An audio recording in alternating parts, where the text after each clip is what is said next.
The ballroom was glowing that evening, dressed in crystal light and laughter. Gold and white balloons floated against the ceiling, tied down with curling ribbons. Round tables lined the dance floor, covered in linen so bright it almost hurt the eyes.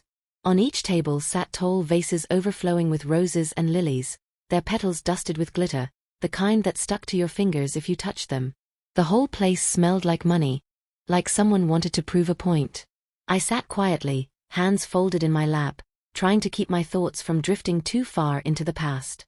At 60 years old, I was no stranger to weddings, no stranger to the bittersweet sting of watching a child make promises. But this one was different. This was Henry's second wedding. My son. My only boy. He looked so proud up there, standing beside his new bride under the glowing archway of white roses. His tuxedo fit him perfectly, every button sharp, every detail polished. I watched his shoulders rise and fall as he adjusted his stance, that same nervous tick he'd had since he was a teenager. And yet, as I studied him, a heaviness sat in my chest. It wasn't jealousy, nor anger.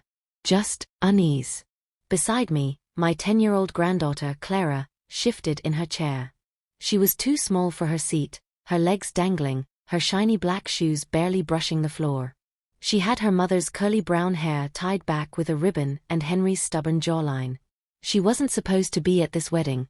Her mother, Henry's first wife, had protested bitterly. But Clara had insisted, and when she insisted, she rarely lost. She adored her father, even if she didn't understand all the things adults whispered about. For most of the evening, she had been quiet, tracing the patterns on her napkin, chewing at her lip. I thought maybe she was bored. Weddings aren't kind to children. Too much sitting still, too many speeches, not enough cake. But then, without warning, her small hand shot across the table and grabbed mine. Her grip was surprisingly strong for someone so young, her nails digging into my skin until I nearly gasped. "Grandma," she whispered, her voice shaky, broken in a way I'd never heard before. "We need to leave. Now." The room kept buzzing around us. Guests laughed at some joke, glasses clinked, the DJ fiddled with his playlist. But for me, time stopped. "What?" I whispered back, leaning closer so no one else would hear. Clara's face had gone pale, her lips trembling. Her big brown eyes darted left and right before she leaned even closer to my ear. "Didn't you look under the table?" I frowned, confusion knitting my brows. "Under the table? What are you?" Her fingers tightened. "Please," she hissed. "Just look." My heart stuttered in my chest. For a moment, I thought she was joking, maybe making up some childish story to escape the formality. But Clara wasn't the type to invent nonsense out of nowhere. She was cautious, thoughtful. If she was afraid, then something was wrong. Slowly, trying to keep my movements natural, I lowered my gaze. Past the sparkling silverware and half-filled wine glasses, past the carefully folded napkins, I bent just enough to peek under the draped white linen. And then I froze. At first, my brain refused to make sense of what my eyes were seeing. It was too strange, too out of place in such a perfect setting. My breath caught, a sharp sound lodged in my throat, and my hand twitched in Clara's grasp. Because under that table, hidden by the thick fabric, was. I jerked upright so fast my chair squeaked against the polished floor. Several guests turned curious, but quickly went back to their conversations. My pulse thundered in my ears. I couldn't breathe right. My chest felt like it was caving in. Clara tugged at my hand. "Grandma," she begged in a tiny voice only I could hear. "Don't make a scene. Please. We just need to go." But how could I go? How could I pretend nothing was there? The music swelled louder, the officiant cleared his throat, and Henry took his bride's hands, smiling down at her as though the rest of the world had melted away. I wanted to be happy for him. I wanted to smile like the rest of the guests, to clap at the vows, to toast the new couple. But I couldn't. Because no matter how hard I tried to steady myself, all I could see was what had been waiting under that table. And whatever it wasn't supposed to be there. As I sat frozen, the smell of the roses twisted in my nose, cloying, almost suffocating. My thoughts drifted, uninvited, to all the sacrifices I had made to reach this moment, this day when I should have been proud at peace. Instead, unease gnawed at me, I thought about raising Henry on my own after his father walked out. About the double shifts I worked as a nurse, nights where my feet ached so bad I cried in the shower but never let my boy see me break. I thought about the countless little things, packed lunches, new shoes I couldn't afford, the piano lessons I paid for by skipping dinners. Every part of me had been poured into him. And yet, here I was, sitting in a ballroom filled with people I didn't know, watching him marry a stranger, and staring at something beneath my table that I couldn't even name. Clara squeezed my hand again. "Grandma," she whispered urgently. "If you love me, don't look again. Just, please, let's leave." But my eyes betrayed me. Against her plea, I leaned again, just slightly, as though testing reality. It was still there. Waiting. From across the room, Henry's new bride, her name was Veronica, though she insisted on Vera, lifted her head. Her eyes swept the room, as if counting the witnesses to her triumph. And then, for the briefest second, her gaze landed on me. She smiled. Not a warm smile. Not the kind you share with family or future in-laws. No. This was something else. Something sharp, deliberate, a curl of lips that made my stomach twist. Did she know? The officiant's voice rang out, "Do you, Henry, take this woman?" But I barely heard. My ears buzzed with panic, my throat dry. My granddaughter's nails dug deeper into my palm. "Grandma, please," Clara begged again, her whisper nearly breaking. "Don't let them see you scared." The words chilled me more than the sight itself. Because Clara, sweet, innocent Clara, wasn't asking out of childish fear. She was asking out of knowledge. She knew something. Something she wasn't supposed to know. The vows ended. Rings were exchanged. The ballroom erupted in applause as Henry kissed Vera under the rose arch. Everyone stood, clapping, cheering, raising glasses. Cameras flashed. But I remained seated, frozen in my chair, my heart pounding. Clara leaned into me, her face pressed against my shoulder, as if trying to hide. I wrapped an arm around her automatically, holding her tight. My eyes darted to the table, the linen that concealed the unthinkable. I wanted to scream. I wanted to shout for help, to pull the tablecloth away, to show everyone what was lurking there. But something inside me whispered, "Not yet. Not here. Not like this." And so, while the rest of the room cheered for a new beginning, I sat in silence, staring at the floor, knowing deep in my bones that the past, and something darker, had just arrived to destroy us all. I couldn't shake what I had seen beneath the table. Even as the guests rose to their feet, clapping and cheering as Henry kissed his new wife, my eyes stayed locked on the white linen that concealed a secret I was too afraid to name. Clara clung to my arm, her face pressed into my sleeve as though she could disappear. My fingers stroked her hair, but inside, my body trembled. I had always believed that weddings were about hope, about the future. But that night, the ballroom felt like a cage. The laughter around me was too loud, the lights too bright, the smiles too wide. And all the while, my granddaughter's small body shook against mine. I forced myself to stand when the others stood, clapping politely as the couple walked down the aisle together. Henry looked so proud, so confident. When his eyes met mine briefly, he gave me the faintest nod, as if saying, "See, Mom? I'm doing fine. I'm happy again." But he didn't see my fear. He didn't see Clara's pale face. He didn't notice how tightly I held her hand. He never noticed anymore. As the newlyweds disappeared through the grand doors, the guests shuffled toward the reception hall. Clara tugged at me, her whisper fierce. "Grandma, we can't stay. Please, we can't." My voice trembled. "Clara, sweetheart, I need to know what you saw. How do you know?" Her lips pressed into a tight line, and for a moment, she looked older than her years. "Because I've seen it before." Her words sliced through me. I wanted to ask more, to demand answers, but people brushed past us, urging us toward the banquet. So I swallowed my questions, forced a smile, and let myself be carried along in the current of guests. But inside, my heart burned with dread. As we moved into the reception hall, memories clung to me like shadows. They pulled me backward, into years I had tried so hard to bury. I was only 21 when I had Henry. His father, Martin, was a man full of promises but empty of follow-through. At first, I believed his words. He swore he'd be a good father, that he'd work hard for our little family. But the reality was nights at the bar, money spent on things that weren't rent, and anger that flared too quickly. When Henry was 5, Martin left. No note, no explanation. Just gone. I remember standing at the window that morning, Henry tugging at my nightgown, asking where Daddy had gone.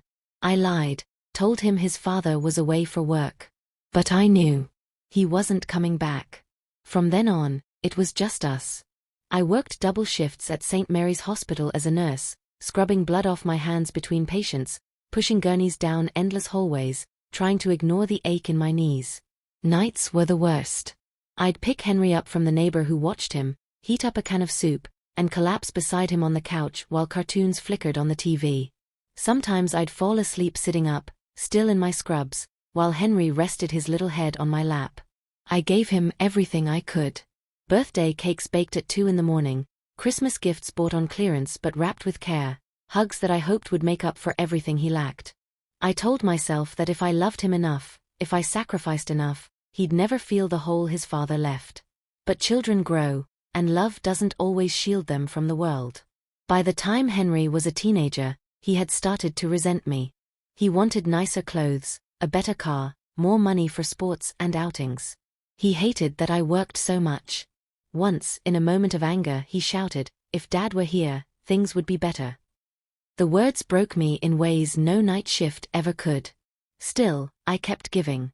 I paid for his college tuition by dipping into my retirement savings. I sold my grandmother's ring to buy him his first car. Every choice I made was for him.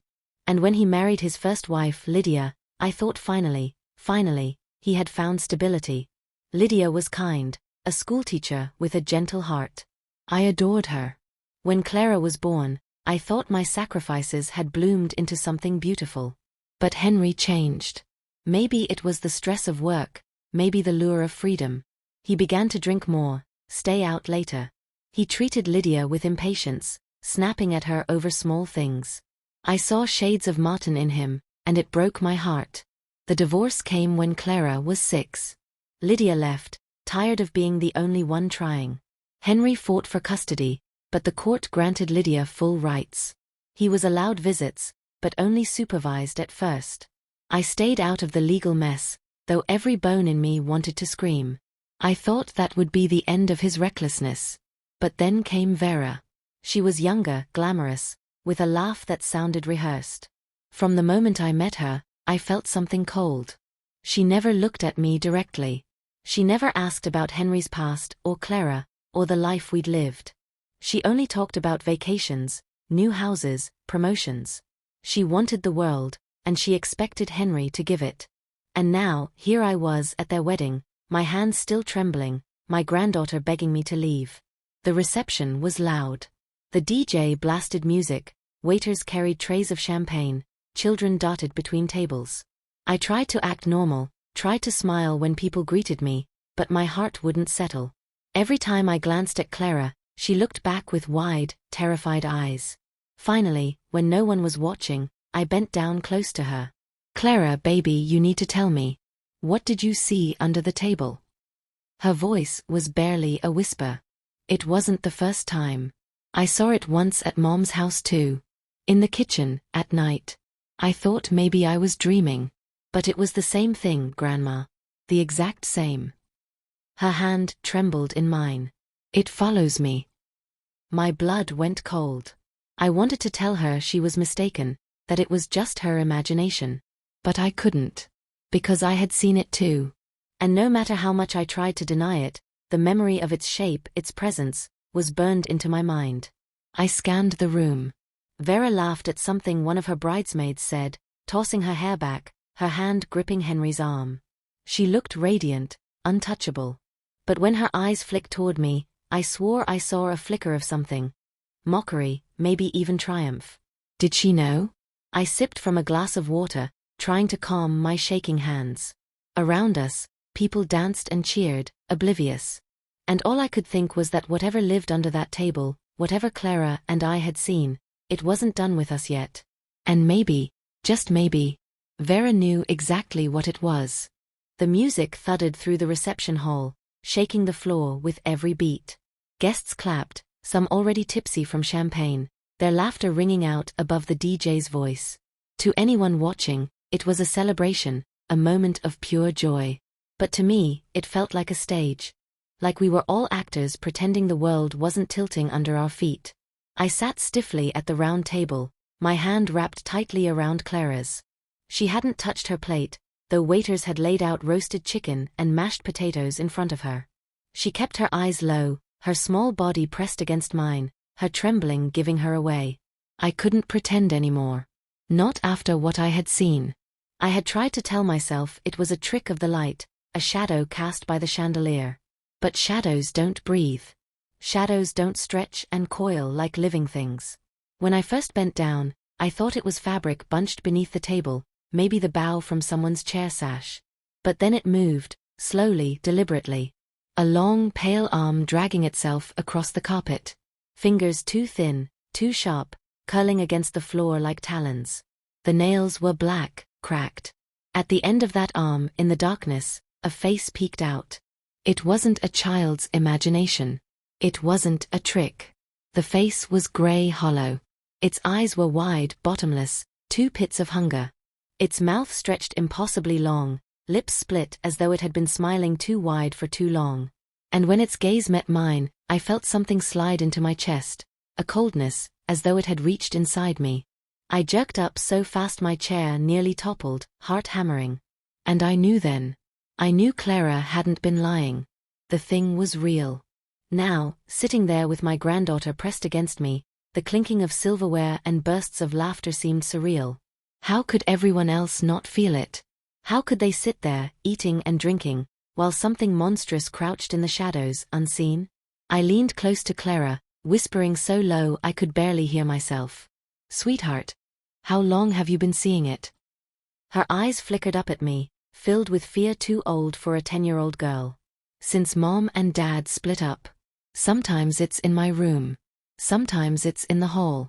It doesn't hurt me, Grandma. But it watches." My stomach twisted. My poor Clara. My brave little girl carrying a burden no child should ever bear. I forced my voice to steady. "Does your mother know?" Clara shook her head. "She'd think I was making it up. She already thinks I have too many nightmares. She doesn't believe me."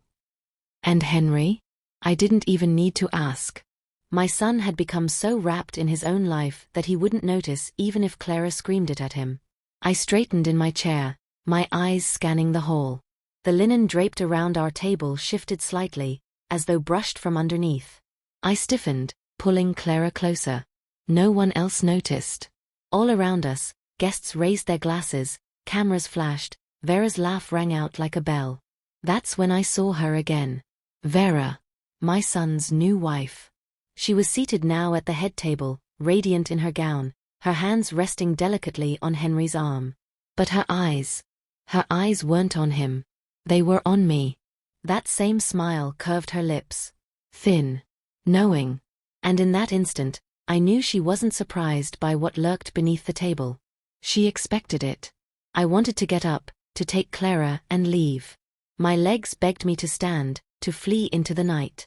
But something inside me whispered to stay. Running now would only draw attention. Running now would confirm that we had seen it. Instead, I sat frozen, my hand gripping Clara's so tightly I feared I might hurt her. My eyes never left the tablecloth, waiting for another twitch, another movement. "Grandma," Clara whispered. "Don't look anymore. That's what it wants." Her words chilled me. "How do you know?" She swallowed hard, her small shoulders trembling. "Because it smiles when you look. Like it's happy you see it."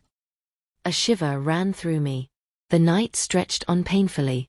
Speeches were made, dances danced, toasts raised. I heard none of it. My body was there, but my mind was trapped under that table, staring at those hollow eyes. And every so often I felt it, like a chill brushing against my ankles, like fingers reaching for me from the dark. By the time the cake was cut, my nerves were frayed. Clara clung to me, refusing to go near the dance floor. And still, Vera watched. Every so often, between laughing with her bridesmaids and clinking glasses with Henry, her gaze would flicker to us. That same sharp smile. What kind of woman smiles while a monster sits beneath her wedding tables?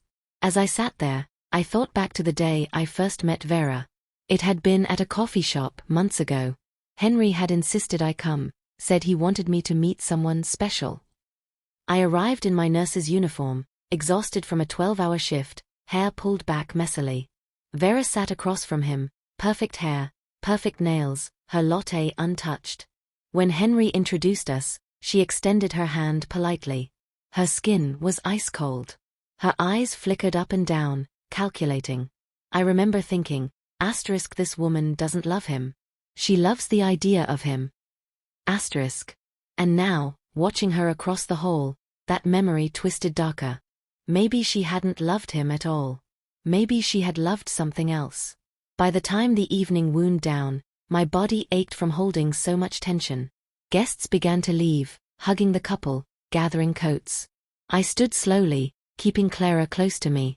Every step toward the exit felt like walking through water. But as we passed Vera, she leaned close, her voice silky. Beautiful evening, isn't it? Her perfume was heavy, suffocating. I forced a polite smile.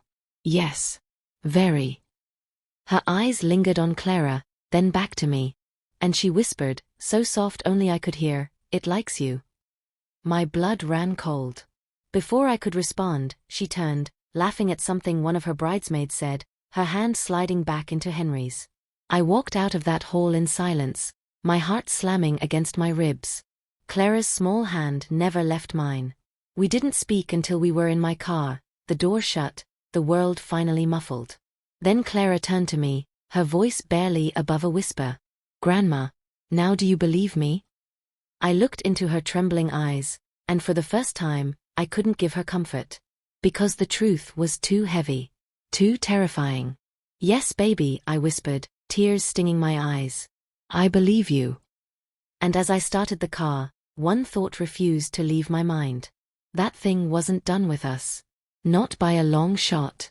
The night after the wedding, I barely slept. Clara had insisted on staying with me, refusing to return to her mother's house. She curled up on the couch with her stuffed rabbit clutched tight, her little face turned toward the wall. Every time I closed my eyes, I saw it again, the gray hollow face beneath the table, those eyes that seemed to reach into my chest. At 3 a.m, I found myself sitting at the kitchen table with a mug of cold coffee, staring at the dark window. My reflection looked older than I felt. Lines etched deep from years of sacrifice, silver streaking my hair. I thought of Henry, of the choices he had made, of Vera's cold smile and the way she had whispered, "It likes you." I didn't know what it was, but I knew one thing, Vera wasn't just a mistake in Henry's life. She was a danger. The next day, while Clara played quietly in my living room, I pulled out my old laptop. My hands trembled as I typed Vera's full name into the search bar, Veronica Ray Marlowe. At first, nothing unusual came up, social media profiles full of posed selfies, vacation photos, tagged dinners at upscale restaurants.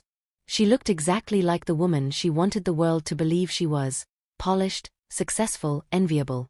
But the deeper I dug, the stranger it became. An article from 6 years ago popped up in a local paper from a small town 2 states away. The headline read, "Family home destroyed in mysterious fire, daughter survives." My heart thudded as I clicked. The story was brief. A house had burned to the ground late at night. Both parents were found inside, their remains charred. The only survivor was their daughter, Veronica, who neighbors said had been standing on the front lawn barefoot, watching the flames. No mention of grief. No quotes from her. Just a single photo of a young woman. Her face pale, eyes staring at the camera in a way that made my stomach twist. I leaned back in my chair, goosebumps crawling up my arms. The article was dated just a year before she met Henry. "Grandma." Clara's small voice pulled me back. She stood in the doorway, her stuffed rabbit dangling from her hand. "Why are you looking at her?" I hesitated. I want to understand her better, sweetheart. For your dad's sake." Clara's eyes darkened. "She's bad." I swallowed. "Why do you say that?" She hugged the rabbit to her chest. Because the thing follows her. And now it follows me. Her words were matter-of-fact, as if she had accepted it already. My throat tightened. No child should have to live like this. That night, I let Clara sleep in my bed. She curled beside me, her small body trembling even in sleep. I lay awake, staring at the ceiling, every creak of the house making me flinch. Sometime around 2, I felt it. A coldness at the foot of the bed. A pressure, like the air had grown heavy. Slowly, I sat up. The room was dark, the curtains drawn, but in the shadows near the dresser, I saw movement. It was there. Its grey face emerged from the corner, hollow eyes fixed on me. It crouched low, its long arms stretched across the carpet, fingers digging into the rug. Its smile widened, grotesque and endless. I couldn't move. My breath caught in my throat. My hand instinctively reached for Clara, pulling her closer, shielding her even in her sleep. The thing tilted its head, watching. And then, God help me, it spoke. Not with a mouth, but with a sound that slipped directly into my mind. A whisper, low and rasping. She belongs to me. I gasped, covering my mouth to keep from screaming. My body shook violently as tears pricked my eyes. Clara stirred beside me but didn't wake. I blinked, and just like that, it was gone. The next morning, I called Henry. He answered on the third ring, his voice groggy. Mom? Everything okay? I hesitated, knowing how ridiculous I'd sound. But I couldn't hold it in anymore. Henry, there's something wrong with Vera. He groaned. Not this again. I mean it. I've read about her. Her parents died in a fire. There's something strange about her past. And Clara. Clara says she sees something around her. Something not human. There was silence, then his sharp laugh. You've lost it. Mom, I just got married. The last thing I need is you digging through old newspapers and filling Clara's head with nonsense. My heart clenched. I'm not making this up. I saw it, Henry. With my own eyes. His tone hardened. You're tired. You've been through a lot. You need rest. Don't bring this up again. And with that, he hung up. I sat there with the phone in my hand, tears stinging my eyes. After everything I had given him, every sacrifice, every sleepless night, this was how he saw me. Crazy. Delusional. Clara climbed onto my lap, her small arms wrapping around my neck. It doesn't matter if he believes you, Grandma, she whispered. I believe you. I hugged her tightly, my tears soaking into her hair. The following week, the thing appeared 3 more times. Once in the hallway as Clara brushed her teeth, its reflection lingering in the bathroom mirror. Once outside the kitchen window, its face pressed against the glass though we lived on the 2nd floor. And once, most terrifying of all, at Clara's school. I had gone to pick her up early. As I stood in the empty hallway waiting, I glanced toward the lockers. And there it was. Half its body pressed out of the shadows, its hollow eyes staring at me, its smile stretching wider. I froze, my chest tight, until a teacher walked past, and just like that it was gone. I knew then that this wasn't just about fear.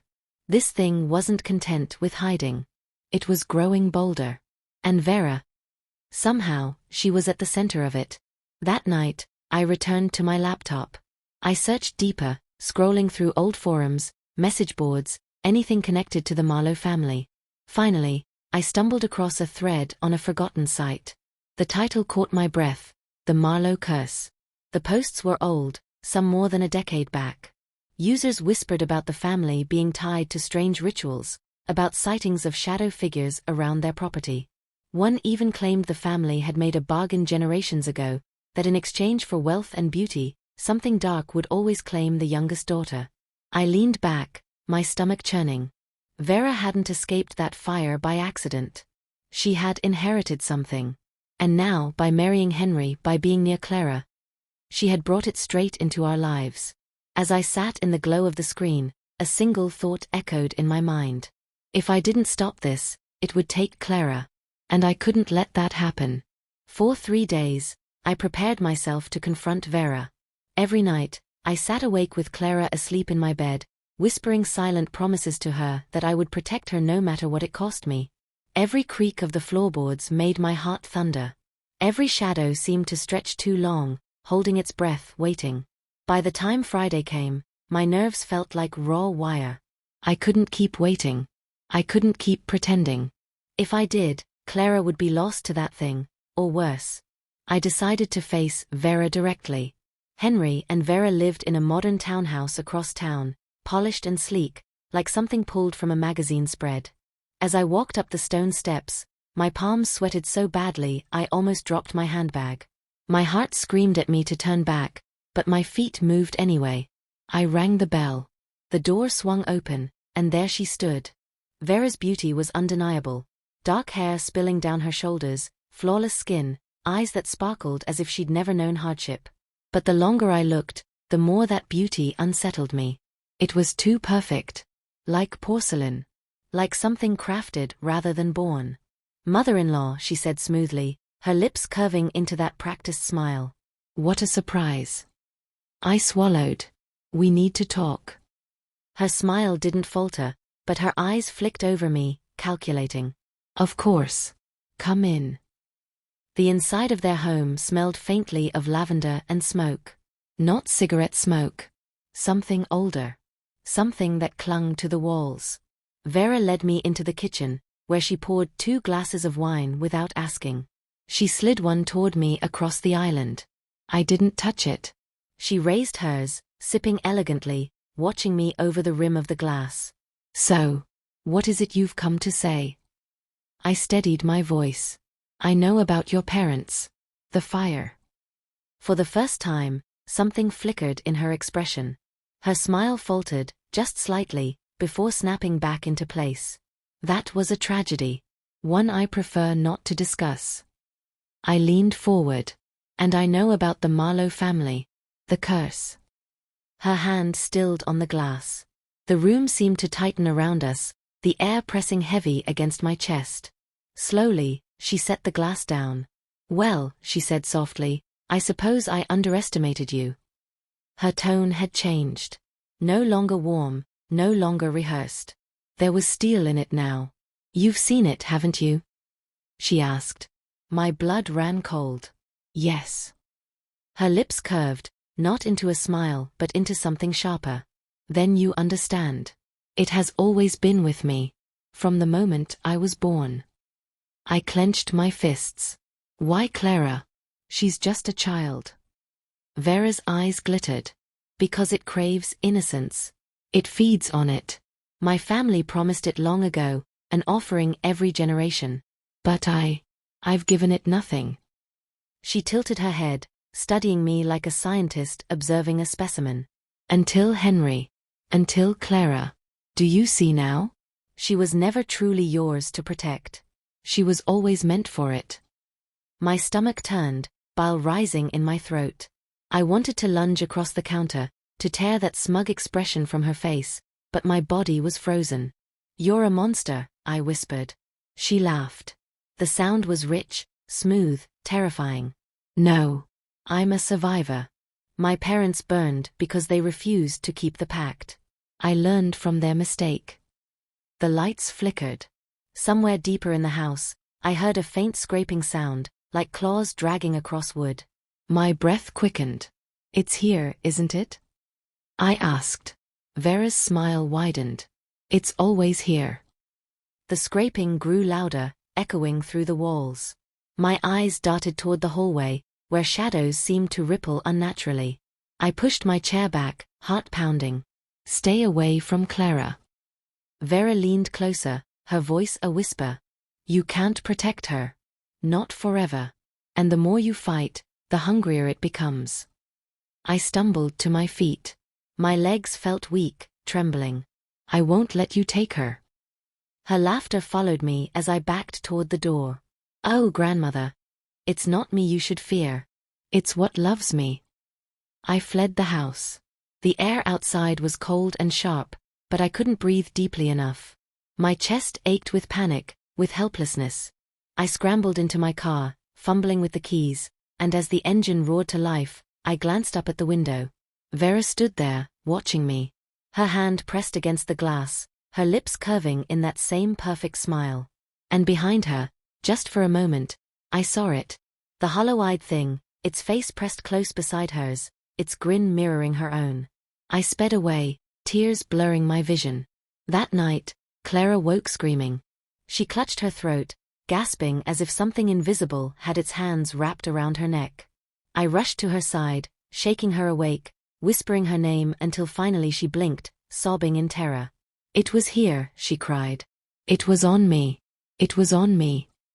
I rocked her against my chest, my own tears spilling freely. I had never felt so powerless. But beneath that fear, something hardened inside me. If Vera thought she could take Clara, if she thought I would sit by while that creature claimed her, she was wrong. She had underestimated me again. The next morning, I returned to the forums I had found. I read every post, every half-mad theory about the Marlowe curse. Most were nonsense, wild speculation. But one comment caught my eye. It was from a user named Ashen Witness, dated 15 years ago. Asterisk, if you've seen it, you know. It doesn't just follow, it binds. It attaches to blood. But it can be broken. Fire severs the pact. Always fire. Asterisk. My hand shook as I reread the words. Fire. That's how Vera's parents had died. Not in an accident. Not by chance. They had tried to destroy it. And failed. My chest tightened. If I was going to protect Clara, I had to finish what they started. I didn't tell Clara my plan. She was too young, too frightened already. Instead, I tucked her in with her rabbit and told her we would be safe soon. As she drifted to sleep, I whispered a silent vow. Asterisk, I will end this. Even if it takes me with it. Asterisk. Because Vera wasn't just dangerous. She was the doorway. And sometimes the only way to close a doorway was to burn it shut. For the first time in weeks, I felt purpose. Terror still lived inside me, crawling up my throat at night and pulling me awake in cold sweats, but it no longer ruled me. Now I had a plan. Fire. The very word felt dangerous on my tongue, like speaking it too loudly would summon the creature into the room. But I clung to it as my weapon. Fire could sever the bond. Fire could free Clara. I just had to be brave enough to strike first. The next day, after Clara left for school, I drove out of town. My hands gripped the steering wheel so tightly I had to force myself to relax at stoplights. I found a small hardware store, one of those dusty places where the shelves are stacked too high, and the air smells like metal and wood chips. I bought kerosene, matches, and a camping lantern I didn't need. The old man behind the counter didn't ask questions, but he gave me a long look, like he knew I wasn't planning a weekend trip. I avoided his eyes, paid in cash, and left quickly. On the way home, I kept checking the rearview mirror, half expecting Vera's black sedan to appear behind me, or worse, the thing itself crouched in the back seat grinning. But the road stayed empty. That night, I hid the supplies in the shed behind my house. Clara couldn't know. I needed her to believe she was safe, even if I wasn't sure myself.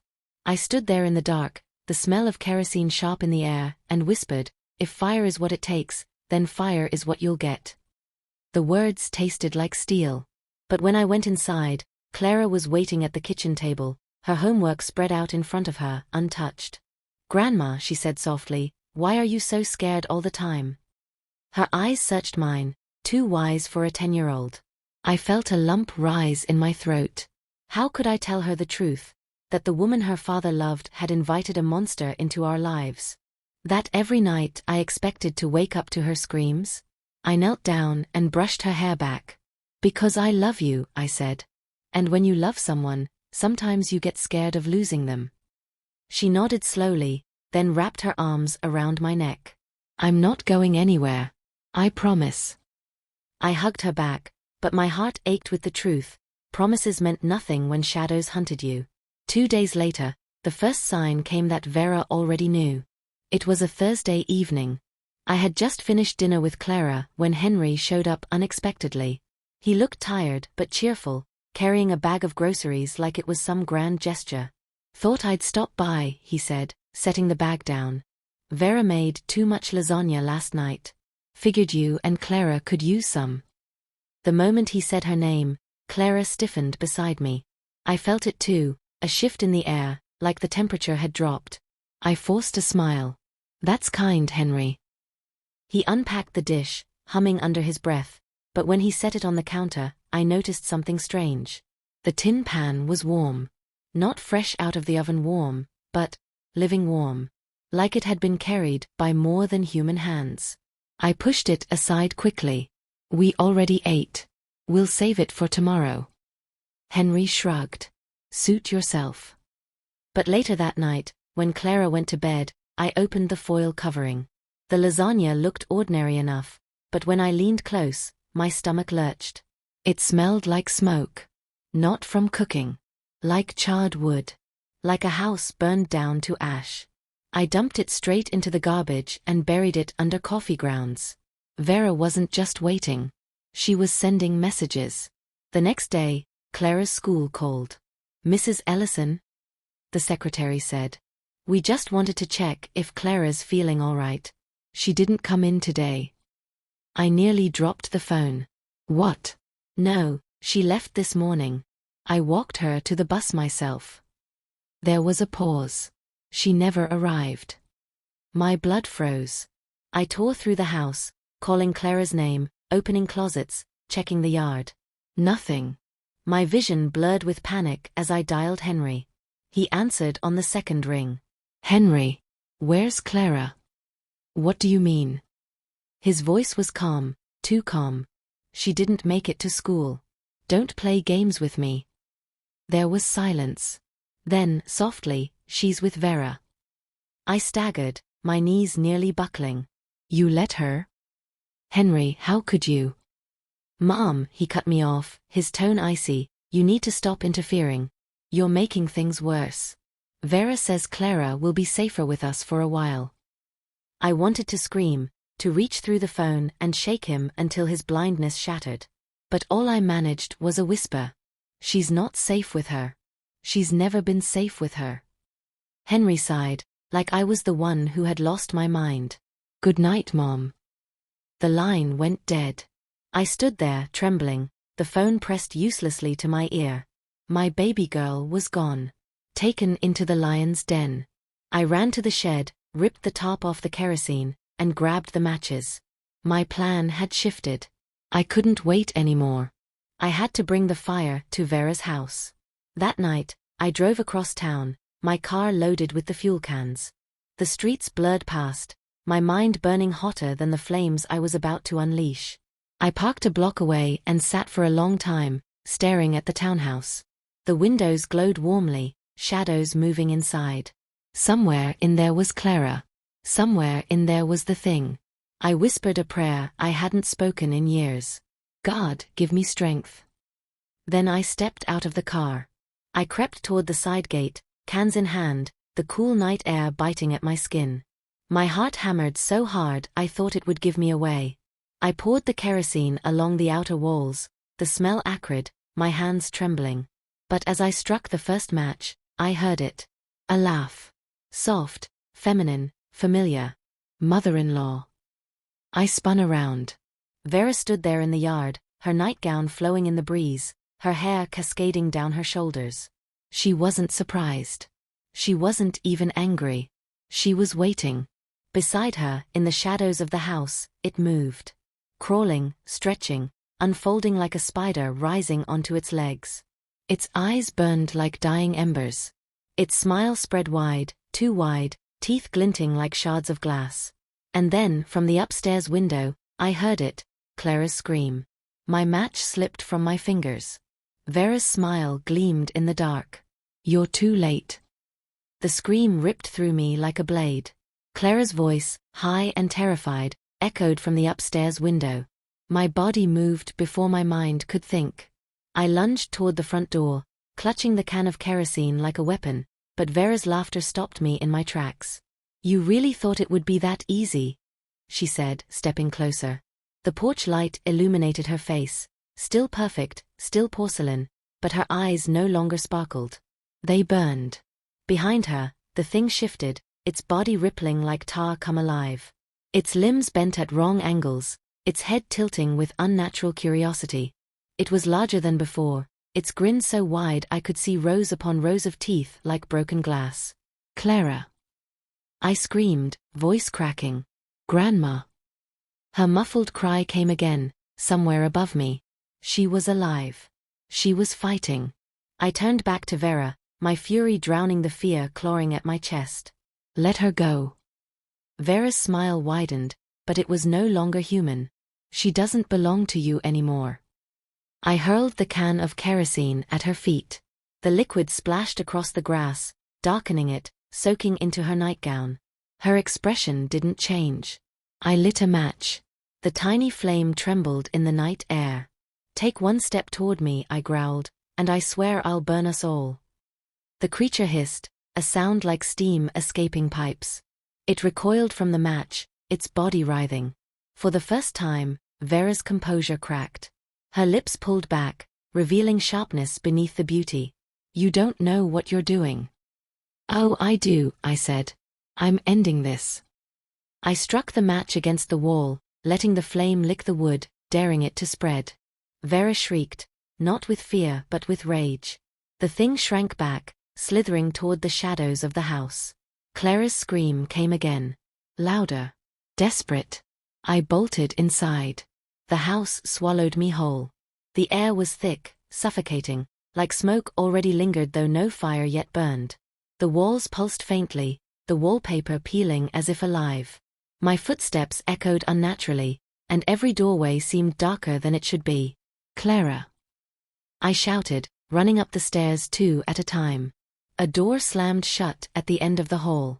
Her voice cried from behind it, "Grandma! Help!"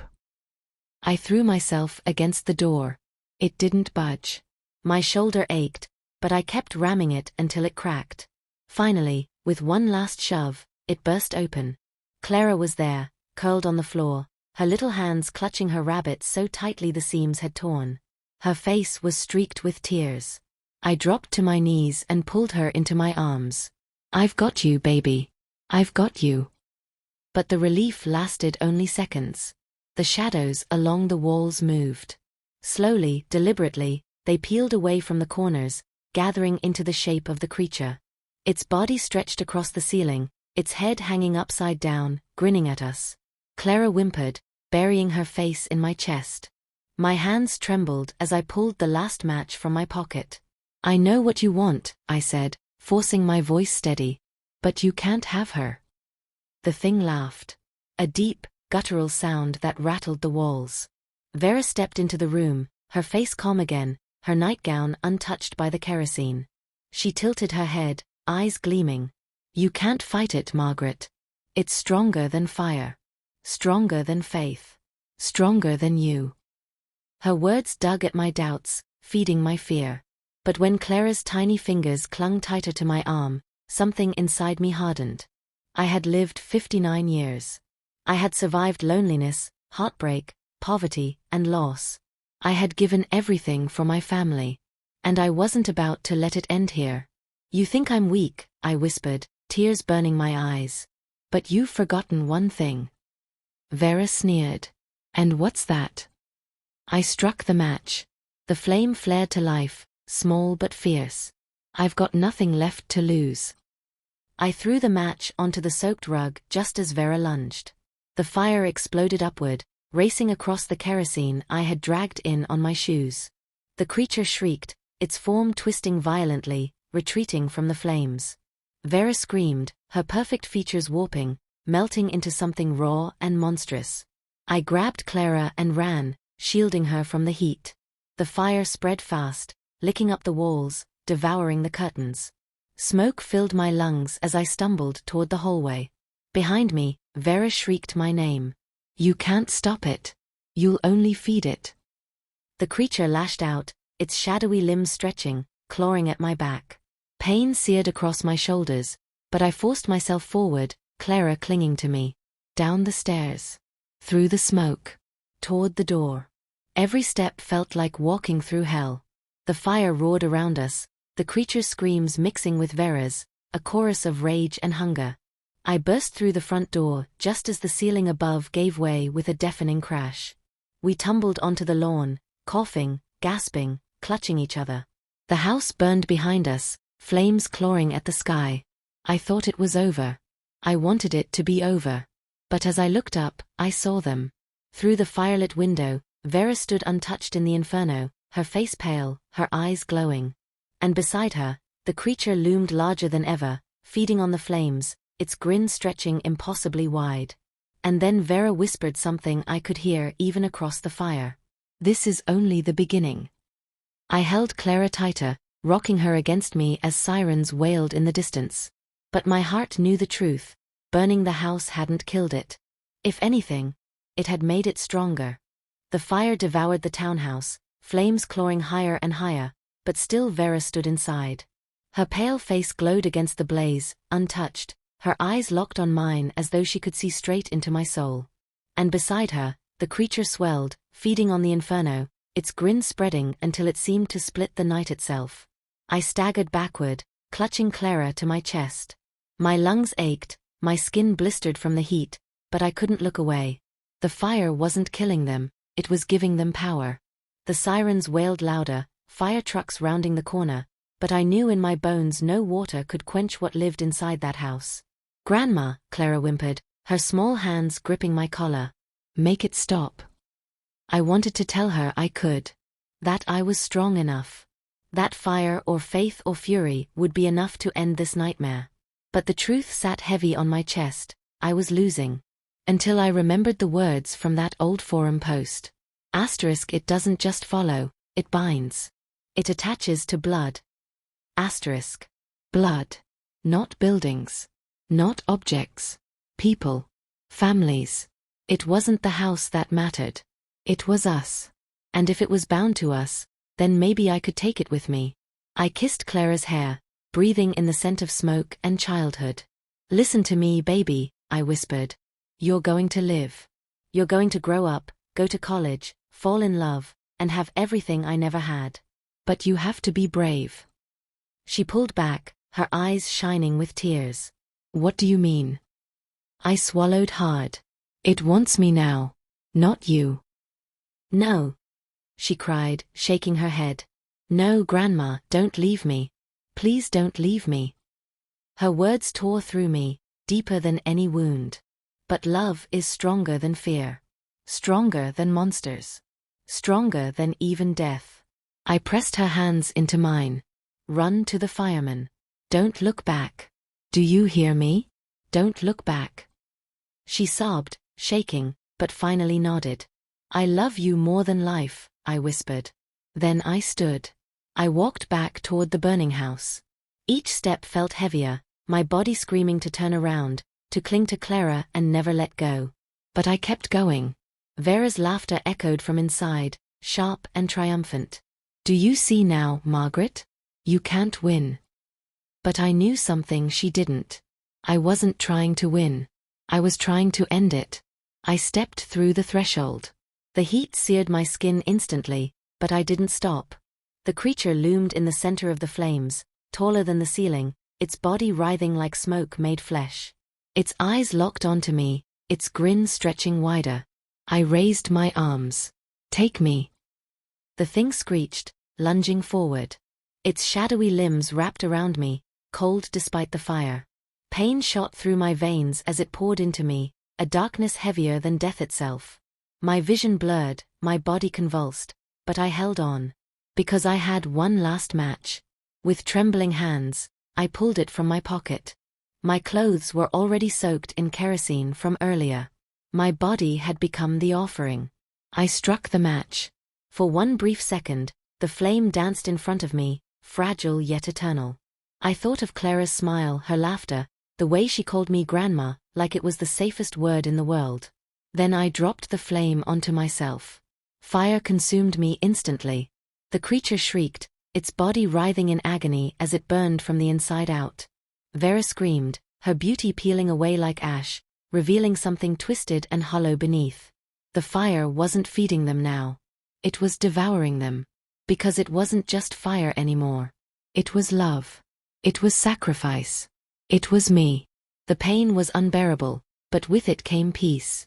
I felt the bond breaking, the curse unraveling thread by thread. I heard Clara's voice outside, screaming my name, and I wanted to tell her not to cry, that this was the only way to keep her safe. My last breath was a prayer. Let her live. Let her be free. Then the darkness shattered into light. When the firefighters finally pulled Clara from the lawn, the house was nothing but ash. No trace of Vera remained. No shadow lingered. Only Clara survived, clutching her rabbit with trembling hands. Years later, when she was grown, she would tell people about the night her grandmother saved her. She would say she felt me even then, holding her hand in the fire, whispering courage into her bones.